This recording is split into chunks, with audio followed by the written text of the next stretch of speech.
Potongan mayat tanpa identitas yang ditemukan tewas mengenaskan di sebuah hotel di Garut, Jawa Barat pada Oktober 2014 silam akhirnya terungkap.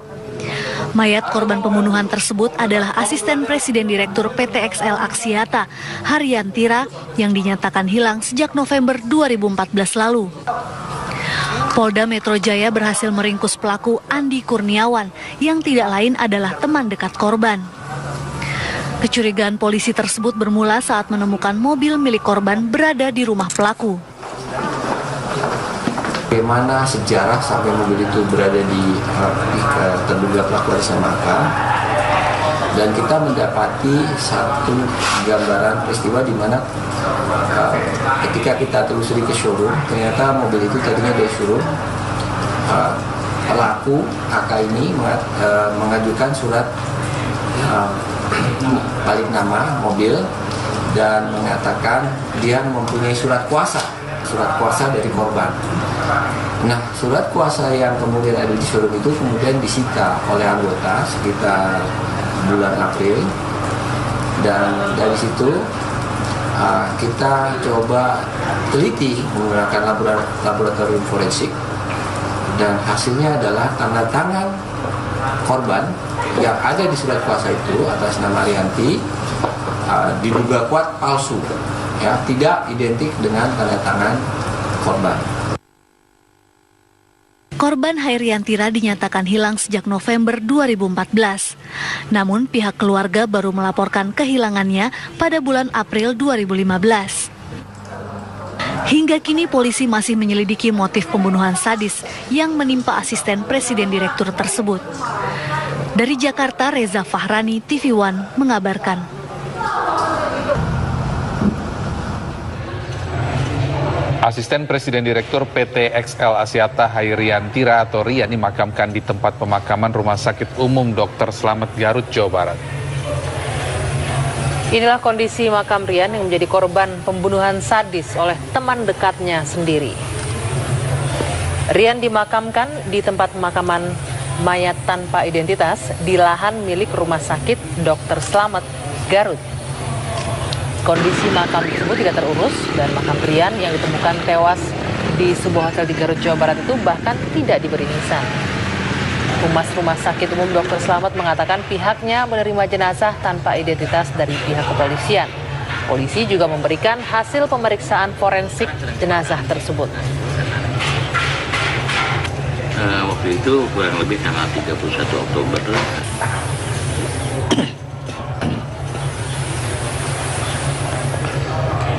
Haryantira, asisten Presiden Direktur PT XL Axiata, ditemukan tewas di hotel yang berada di kawasan objek wisata Cipanas, Garut, Jawa Barat. Saat ditemukan tak ada identitas yang melekat pada tubuh korban.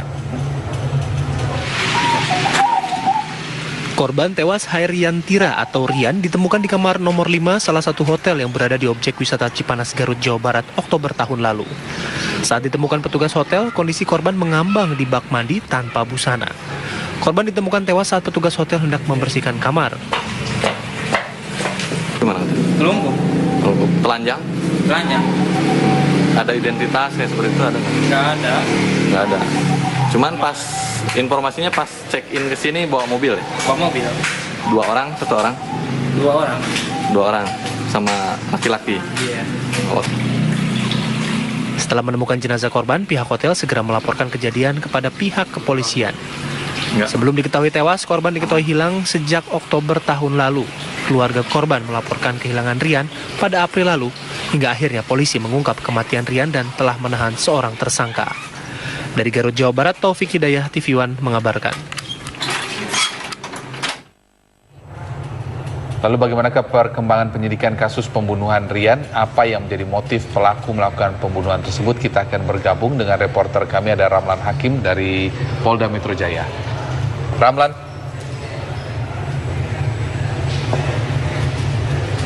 Baik, Ardi, Anggi dan juga pemirsa, misteri pembunuhan atau hilangnya salah seorang asisten direktur dari sebuah PT atau perusahaan telekomunikasi terbesar di Indonesia akhirnya terkuak. Polda Metro Jaya berhasil mengamankan AW sebagai tersangka. Lalu apa sebenarnya motif dan barang bukti apa saja yang menguatkan AW sehingga Polda Metro Jaya menetapkan AW sebagai tersangka. Saya sudah bersama dengan Bapak Direktur Kriminal Umum Polda Metro Jaya, Bapak Kombes Pol Krisna. Apa kabar, Pak? Selamat sore. Selamat sore, Bapak. Terkait dengan barang bukti apa saja, Pak? Sebenarnya selain pengakuan dari AW, adakah barang bukti yang memperkuat menyebabkan AW ditetapkan sebagai tersangka, Pak? Jadi dalam konstruksi hukum pidana sesuai dengan pasal 184 KUHP, kita mengenal alat pembuktian, yaitu yang pertama keterangan saksi, kemudian keterangan ahli, yang ketiga dokumen, yang keempat petunjuk, dan keterangan terdakwa sebagai alat bukti yang terakhir. Dalam kaitan dengan kasus pembunuhan Saudari Rian, kami sejak awal sudah meyakini bahwa AW adalah pelakunya. Namun saat itu Polda Metro Jaya belum bisa menetapkan yang bersangkutan sebagai tersangka pembunuhan karena kurangnya alat bukti untuk penetapan tersangka. Nah, bagaimana kami harus mengungkap kasus ini? Entry point-nya adalah kami menelusuri petunjuk-petunjuk yang ada. Antara lain kita menemukan bahwa salah satu barang bukti alat petunjuk yang ketiga yaitu kendaraan milik saudari Rian itu berada dalam penguasaan AW. Dari sana kita kemudian mengetahui bahwa bagaimana berpindahnya antara lain yang bersangkutan dengan menggunakan surat kuasa kepada sebuah showroom di Depok mengambil kendaraan tersebut. Ditelusuri oleh anggota kami saat itu dari sejak dilaporkan tanggal 14 April ditelusuri oleh anggota kami, diduga kuat surat kuasa yang digunakan adalah surat kuasa dengan tanda tangan palsu, scanner. Namun itu juga bukan merupakan alat bukti yang kuat untuk penetapan tersangka. Namun karena keyakinan kami, akhirnya yang tersangka AW kami tetapkan sebagai tersangka pemalsuan dokumen dan kami tahan sejak tanggal 9 Juli setelah proses penyidikan. 9 Juli kami tetapkan tersangka, kami tahan selama proses penahanan dan pemberkasan serta pemeriksaan untuk kasus pemalsuan dokumen. Anggota tidak henti-hentinya melakukan interview, interogasi dan pengumpulan alat-alat bukti lain sehingga 2 hari yang lalu alhamdulillah dengan pendekatan humanisme termasuk dengan menggunakan keluarga korban, tersangka AW mengakui perbuatannya, memberikan keterangan kepada kami setelah terdesak bahwa yang bersangkutan adalah pelaku pembunuhan dengan lokasi di Hotel Cipaganti di wilayah Kabupaten Garut yang terjadi pada tanggal 30 Oktober 2014, artinya 10 bulan yang lalu. Ini adalah alat bukti yang kelima yang bisa menjerat selain alat bukti lain yang sudah kita temukan. Sekarang kita sudah punya 3 alat bukti. Alat bukti berbeda dengan barang bukti. Alat bukti yang bisa dikuatkan sebagai alat pendukung untuk menetapkan seseorang menjadi tersangka pembunuhan. Alhamdulillah kita sudah tetapkan, motifnya pun sudah diceritakan, dan dari hasil pengakuan tersebut, keterangan bisa pengakuan, kami juga masih khawatir akan berubah. Kami berkoordinasi dengan Polres Garut. Polres Garut setelah kita kontak mengatakan betul tanggal 30 Oktober 2014 menemukan mayat tanpa identitas di Hotel Cipaganti. Kemudian dibongkar semua CCTV-nya, terjadi sinkronisasi keterangan dan alat bukti. Ya, jadi sekarang kami cukup kuat dengan alat bukti yang ada untuk penetapan tersangka. Untuk motif dan lain-lain nanti kita akan update berikutnya. Oke, Pak Krisna, dari mobil yang diambil oleh AW, apakah ada motif ingin mengambil barang milik H? Dalam hal ini motif pembunuhan adalah pencurian ataukah motif lainnya? Mengingat dari beberapa kasus yang sempat beredar informasinya di masyarakat bahwa pelaku sudah benar-benar merencanakan perbuatan ini, Pak. Kalau konstruksi perbuatannya, runtutannya cukup kita alat bukti, cukup untuk menentukan bahwa ada indikasi kuat pelaku tersangka AW berusaha untuk menguasai barang milik korban kepada dirinya dengan cara melawan hak. Ini pun nanti bisa menjadi dasar kami untuk penetapan tersangka perampokan, pencurian dengan kekerasan yang mengakibatkan matinya seseorang, dan kemudian alat bukti yang sekarang kita coba olah ulang TKP di Garut, anggota kami sudah berangkat. itu kita akan menemukan konstruksi niatnya, kemudian konstruksi pembunuhan berencana atau tidak berencananya. Jadi nanti akan ada pasal berlapis perbuatan berlanjut dari mulai pencurian kekerasan, pembunuhan berencana hingga pemalsuan dokumen. Untuk sementara ini apakah ada motif asmara karena ditemukan di sebuah hotel di daerah Garut, Pak? Keterangan yang kami dapat hubungan dari pelaku ya, bahwa hubungannya adalah hubungan biasa, hubungan bisnis di mana tersangka dan korban pergi ke Garut untuk satu tujuan bisnis. Kemudian mereka beristirahat, di dalam kamar terjadi pembicaraan atau perbuatan-perbuatan yang mengakibatkan menurut keterangan tersangka bahwa korban mengeluarkan pernyataan sesuatu yang membuat tersangka sakit hati sehingga secara tiba-tiba melakukan pembunuhan. Ini keterangan tersangka.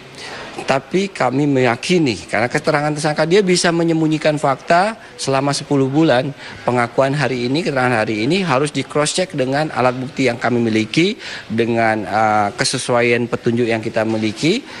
Nanti akan ketemu apakah keterangan tersangka ini sinkron, confirm, afirmatif atau tidak dengan bangunan konstruksi hukum yang kita temukan.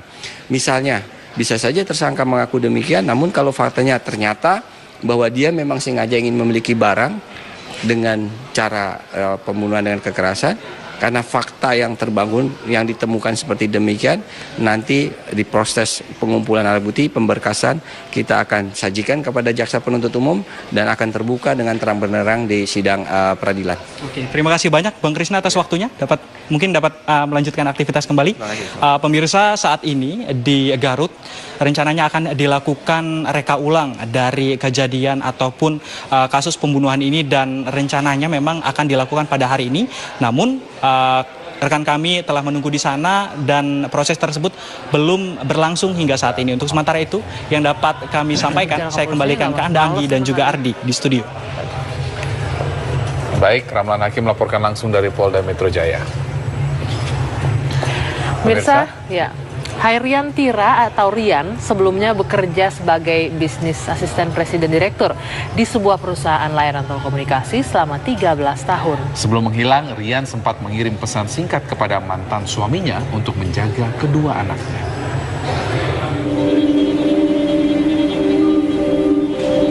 Duka kini dirasakan rekan-rekan Hairian Tira di perusahaan penyedia layanan telekomunikasi XL Axiata. Betapa tidak, Rian, demikian biasa Hairian Tira disapa, telah bergabung di XL Axiata selama lebih dari 13 tahun. Selama ini, Rian yang merupakan bisnis asisten presiden direktur XL Axiata dikenal periang dan blak-blakan. Pihak perusahaan pun berharap kasus pembunuhan Rian diungkap hingga tuntas. Kami sangat prihatin dan juga kami turut berduka kepada pihak keluarga dan juga berharap supaya semua kasus ini bisa segera dituntaskan oleh pihak yang berwenang dan juga hasilnya juga memang bisa dituntas secara utuh. Rian adalah seorang ibu dengan 2 anak laki-laki. Sebelum menghilang, Rian sempat mengirim pesan singkat kepada mantan suaminya untuk menjaga anak-anaknya. Menghilang selama 9 bulan, Rian diketahui ternyata sudah tak lagi bernyawa.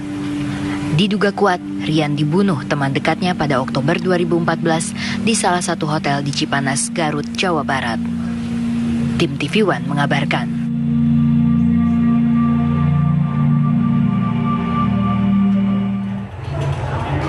Kami masih akan kembali pemirsa dengan beragam informasi lainnya di Kabar Petang. Tetaplah bersama kami.